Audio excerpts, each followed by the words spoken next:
নমস্কার বন্ধুরা, আজকে আমি এসেছি আমার বাপের বাড়িতে। আর আমার মা কি কি গাছ লাগিয়েছে সেইগুলোই তোমাদের সাথে শেয়ার করার জন্য চলে আসলাম।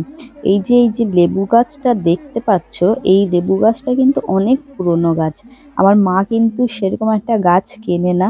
এই যে ফুল গাছগুলো দেখো, এইগুলোরই ডাল ভেঙে ভেঙে আবার গাছ বানায়। চন্দ্রমল্লিকাগুলো সেই একইভাবেই ডাল বানায়। আর ওই পাশে আমার মা ফটো তুলছে, মানে ভিডিও করছে ফুলের।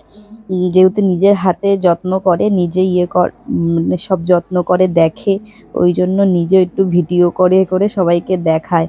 আর এখানে গোলাপ ফুল দেখো, প্রচুর রকমের ফুল রয়েছে মা ছাদ বাগানে।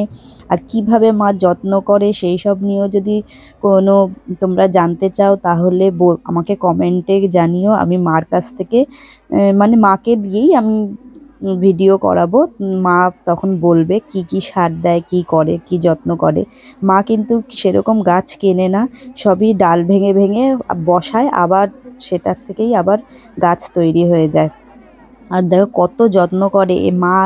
আমাদের কিন্তু উপরে ট্যাঙ্কি বসানো নেই, মা সেই নিচ থেকে জল বয়ে বয়ে এনে, মানে দড়ি বেঁধে একটা বালতিতে করে জল বয়ে বয়ে এনে তারপরে সে গাছে জল দেয়। আর সারও সেরকম নিজেই বানায়। আর কিছু কিছু জিনিস বাইরে থেকে কিনে নিয়ে আসে, মানে কিছু কিছু সার যেমন খোল, এগুলো বাইরে থেকে কিনে নিয়ে আসে। আর বেশিরভাগ নিজেই বাড়িতে সবজি মবজি পচিয়ে এরমভাবে তৈরি করে। আর ফুলগুলো দেখো কি সুন্দর হয়েছে। আর গরমকালে তো পুরো ছাদ জুড়ে আমাদের দোপাটি ফুল গাছ ভর্তি থাকে। আর এখানে দেখো লেবুও হয়েছে। আরও অনেক কিছু হয়, করম চা হয়, আরও অনেক মানে গরমের সময় হয়, আম হয়। আর এই লঙ্কা গাছগুলো তো কত পুরনো, মানে লঙ্কা গাছটা নতুন, মানে এটা নতুন চারাই হয়েছে, কিন্তু এরই আরও পুরনো পুরনো গাছ রয়েছে। তোমাদের ভিডিওটা কেমন লাগলো আমাকে জানিও।